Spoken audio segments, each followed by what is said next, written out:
O2M은 산업안전 및 생활환경과 관련한 공기정화 기술 전문 기업으로 산소 발생 제품을 개발하는 소셜벤처 기업입니다. 산업근로 현장에서 일하시는 노동자들이 마스크를 착용하면서 호흡이 답답하고 불편해서 꼭 써야 하는 현장인데도 불구하고 마스크를 쓰지 않는 현실적인 문제점을 보완하였습니다. 마스크를 사용자 조건에 맞게 기능적, 기술적으로 개발, 제품화시키게 되었습니다.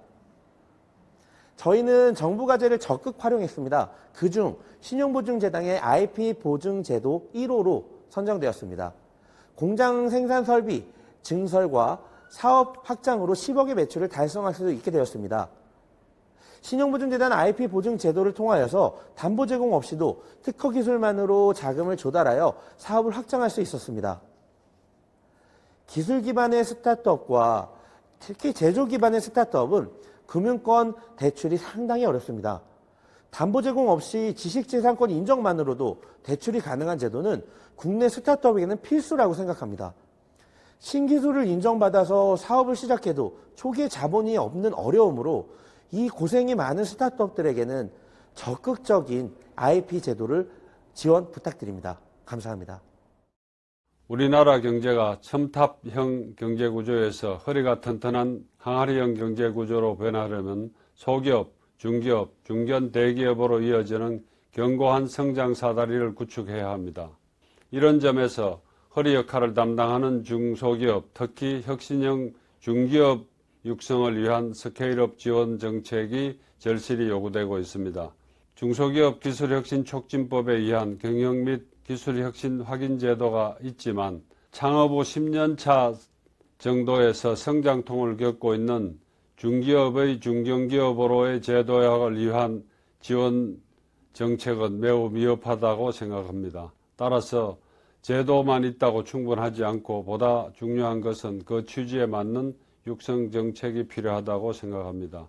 특히 고용창출기업, 시설투자기업 등 혁신형 중기업에 대해서는 자금의 추가 제공 등으로 혁신 성장을 위한 발판을 만들어줄 육성 지원 정책이 절실히 필요합니다. 대한민국에서 중소기업을 운영하는 대표님들께서 가장 큰 고민일 겁니다. 바로 자금 확보와 현금 확보입니다. 코로나로 인해서 굉장히 힘든 시국인데 특히나 원자재까지 인상에 대해서 굉장히 힘든 한 해를 맞이하게 되었습니다. 그리고 중소기업에서 매출하게 되면 5, 6개월이라는 시간이 필요합니다. 자금 확보가 되지 않으면 운영을 절대 할 수가 없습니다.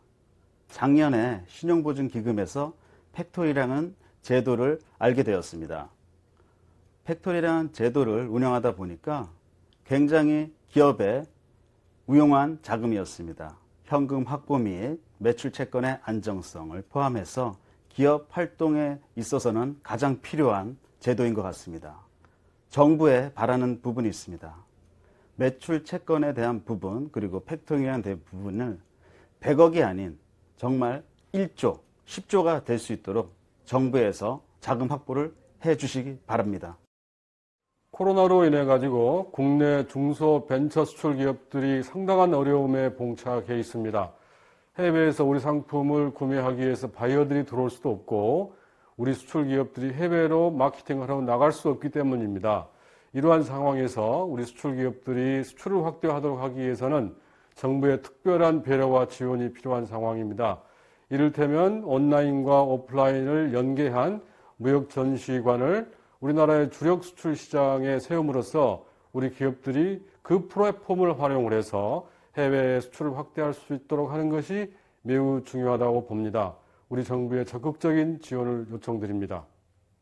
저희 할아버지 때부터 가업을 이어받아서 아버지가 전통시장, 중부시장에 오셔서 2대째 건월 가게를 운영하셨고요. 제가 작년에 온라인 스토어를 3대째 어간의 진짜 건어물로 시작하게 되었는데요. 그래도 시작하면서 매출이 많이 대박이 났었어요. 근데 지금은 매출이 많이 낮아지고 그래서 정부에서 좀 더 지원을 하면 상품 진열이나 홍보, 광고 그런 걸 좀 더 계속 꾸준히 정기적으로 좀 도와주면 더 매출에 더 영향도 있고 사람들도 많이 알게 되고 전통시장이 좀 활성화되지 않을까 싶은 마음이 있어요. 아버지 생각은 어떠세요? 내 생각인데 그래요.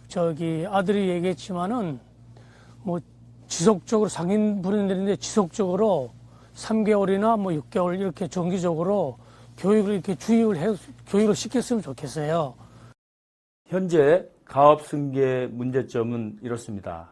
제가 만난 3천여 개 중소벤처기업의 CEO들이 85% 이상이 가업 포기를 한 상태입니다. 우리는 이렇게 척박한 가업 승계 풍토를 만들어 왔습니다. 그래서 향후에는 세제라든가 제도, 또 법적 지원, 또 세세한 자금 지원, 또 이자 부담까지도 국가가 제도화해서 시군구에 센터를 만든다든지 해서 전폭적으로 소상공인과 중소벤처기업을 살려야 된다고 봅니다.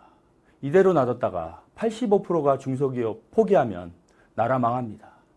그래서 나라를 살리는 길은 가업승계 제도를 활성화하는 길이라고 생각합니다. 저는 경남기업 주식회사가 2015년 3월 법정까지 신청하면서 저도 연쇄적으로 자금난에 휩싸여 회사가 도산됐습니다. 회사가 도산되면서 저는 회사 대표이사로서 연대보증을 쓴 죄 때문에 모든 개인 재산과 모든 게 압류 경매되고 다 잃었습니다. 이렇게 된 데는 있어서는 안 될 최저가 입찰제 제도, 어음제도 때문이라고 생각합니다. 경제 대국에서 이런 억울한 일이 전 세계에 하나로도 없을 것입니다. 저는 몇 가지를 건의하고 싶습니다. 중소기업인으로서 저와 같이 어려운 사람들이 많습니다. 약속보험 제도와 외상담보대출 제도를 폐지시켜 주십시오. 선의의 성실 피해자는 신용을 대사면시켜서 제2의 인생을 살도록 길을 열어주실 것을 건의합니다.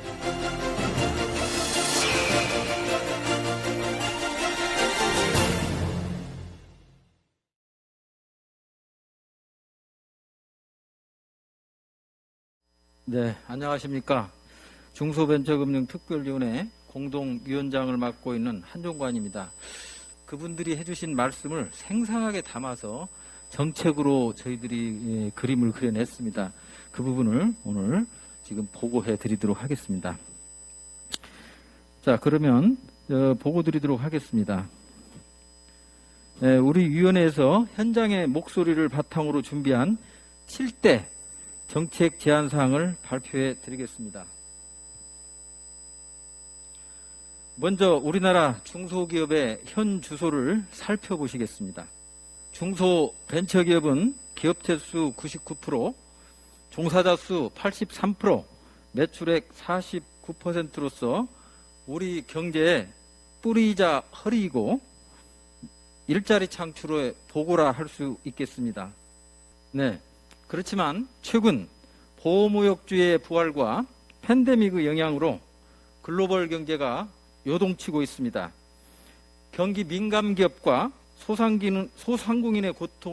소상공인들이 고통을 받고 있고 경제가 K자 회복 양상을 띠고 있어서 사회 양극화 현상은 더욱 심해지고 있습니다. 우리 기업인들은 지속적인 성장을 위해 창업 활성화, 성장 사다리, 글로벌 진출, 죽음의 계곡 극복 및 재도약, 성실 실패 기업인 재기 지원으로 이어지는 이른바 기업의 라이프 사이클에 따른 맞춤형 지원 프로그램을 간절히 바라고 있습니다. 중소벤처기업의 혁신 성장을 위한 7대 정책을 소개해 드리겠습니다. 첫째, 지식재산 금융 확대 및 관리기구 개편이 필요합니다. 우리나라의 GDP 대비 R&D 비중은 세계 2위로서 눈부신 경제발전 후 핵심 동력이 되고 있습니다. 역사적으로 영국과 미국처럼 기술을 선도한 국가가 세계 패권 국가가 되었습니다. 우리는 더욱 고삐를 당겨야 합니다. 지식재산 강국을 위해 지식재산제도를 활성화해야 되겠습니다. R&D 및 사업화 자금을 현행 5조 4천억 원 정도 수준에서 10조 원으로, 은행의 지식재산 금융을 2조 원 수준에서 10조 원 이상으로 확대하고, 4차 산업혁명과 AI 시대에 걸맞게 통계청을 지식재산처로 격상하여 지식재산 관리를 효율화할 필요가 있다고 생각합니다. 둘째, 혁신성장 사다리를 통해 경제구조를 항아리형으로 바꾸어야 하겠습니다. 우리나라 경제구조는 업체수 기준으로 보면 끝이 뾰족한 첨탑형이고, 매출액 기준으로 보면 깔때기형으로서 다소 기형적인 모습을 띠고 있습니다. 균형 있는 경제구조를 만들기 위해서는 혁신성장 사다리를 구축하여 항아리형으로 바꾸어야 합니다. 보통 중소기업은 창업 후 9년과 17년 정도의 1차, 2차, 두 차례 데스밸리, 이른바 죽음 후 계곡에 직면하게 되는데요. 이때 진짜 자금이 필요하죠. 우리나라는 정책자금의 경우 10년이 되면 혁신 추진 중인 기업까지도 무차별적으로 자금을 회수합니다. 성장 사다리를 빼앗는 셈이지요. 경영 및 기술 혁신, 벤처기업과 같이 정부가 혁신기업으로 인정한 경우만이라도 보증상환 유예, 추가자금 지원, 세금 우대와 같은 특례 지원이 절실한 상황입니다. 셋째, 매출채권 금융 활성화로 만성적인 자금 부족을 해소해야 되겠습니다. 기업은 자금을 투입한 후 생산, 판매, 자금 회수의 순환 과정을 거치게 되는데 통상 90일 내지 120일 정도 기간이 소요됩니다. 대부분 외상 판매로 자금이 묶여 동맥경화가 발생되죠. 매출채권 매각을 통한 금융이 활성화된다면 이 문제는 바로 풀립니다. 어음 할인제도가 있지만 어음은 소지인의 상환 청구권 때문에 연쇄대산의 위험이 있습니다. 상환 청구권이 없는 매출채권 매각을 통해 연쇄부도 위험 없이 자금을 조달하는 팩토링 금융을 현행 작년에 처음 시작해서 국회에서 법을 통과시켜서 200억 정도가 됐는데 이를 10조 원 이상으로 대폭 확대할 필요가 있겠습니다. 이 제도는 매출채권의 조기 현금화, 상거래에 따른 위험의 해지, 중소기업 재무구조 개선과 같은 같이 유사 금융제도에 비해 많은 장점을 가지고 있기 때문에 적극적으로 활성화해야 할 것입니다. 네 번째로 K525 무역전시관 상설 운영으로 중소벤처기업이 글로벌 진출 및 수출 촉진을 지원해야 하겠습니다. 한국은 수출로 먹고 사는 나라입니다. 협소한 국내 시장에서 벗어나 미국, 중국, 일본, 독일 등 선진국과 경쟁해서 활로를 개척해야 지속 성장이 가능합니다. 코트라가 진출한 70여 개국을 중심으로 K525 무역전시관을 상설 운영함으로써 중소벤처기업의 우수제품이 세계로 뻗어나가는 브릿지 역할을 해줄 필요가 있겠습니다. 코트라 예산의 87%가 중소벤처기업과 관련되어 있습니다. 당연히 관할부처도 중소벤처기업부로 이관되는 것이 바람직하다고 생각합니다. 이 화면은 K525 무역전시관 운영 시스템을 모형화한 것입니다. 시간 관계사랑 설명을 생략하고 참고해 주시기 바랍니다.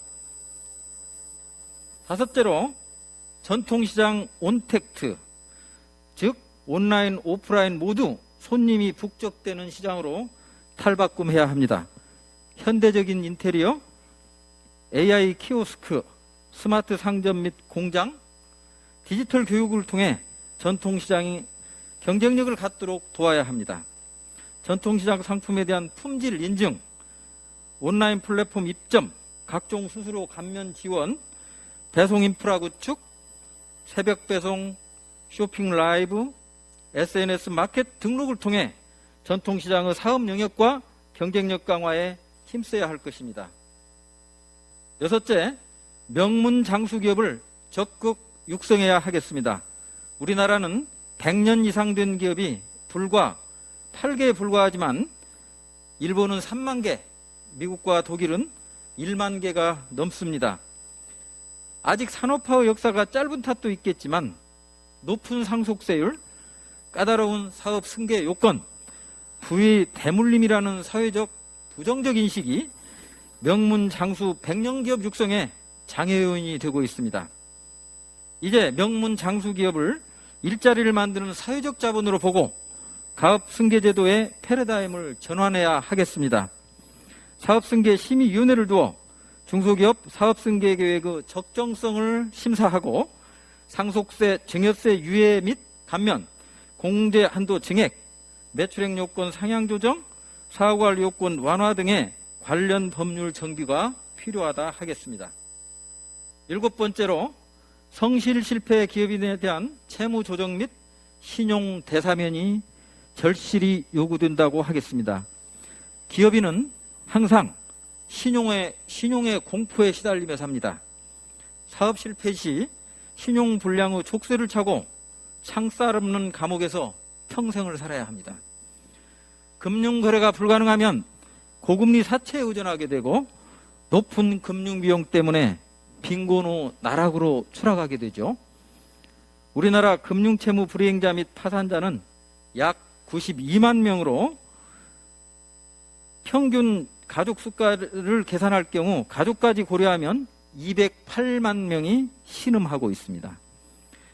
사업에 실패한 기업인도 사업에 실패한 분들도 바로 우리 국민이고 형제이고 이웃입니다. 사업 실패로 재산도 없고 사업 과정상 도덕적 흠결도 없는 성실 실패 기업인에 대한 채무 조정 및 신용 대사면을 함으로써 그들이 하루빨리 사회에 동참하고 재기할 수 있도록 길을 열어주어야 하겠습니다. 실패를 소중한 자산으로 재활용해야 합니다. 그들에게 절망이 아닌 희망의 빛을 주어야 하겠습니다. 우리 위원회는 얼마 전 이재명 후보께서 제시하신 세계 5대 강국이라는 국가 비전을 강력히 지지합니다. 우리나라는 작년 OECD로부터 선진국의 지위를 부여받았습니다. 국민소득 10위, 수출규모 8위, 국부순위 11위로서 경제 대국의 면모를 갖추었습니다. 그렇지만 우리는 여기서 멈출 수는 없습니다. 우리 중소벤처기업이 혁신성장을 통해 국민소득 5만 달러, 코스피 5천, 세계 5대 강국의 초석이 될 것입니다. 무슨 일이든 비전을 갖고 행동하면 기적은 이루어진다고 믿고 있습니다. 우리 중소벤처금융특별위원회가 앞장서겠습니다. 경청해 주셔서 감사합니다.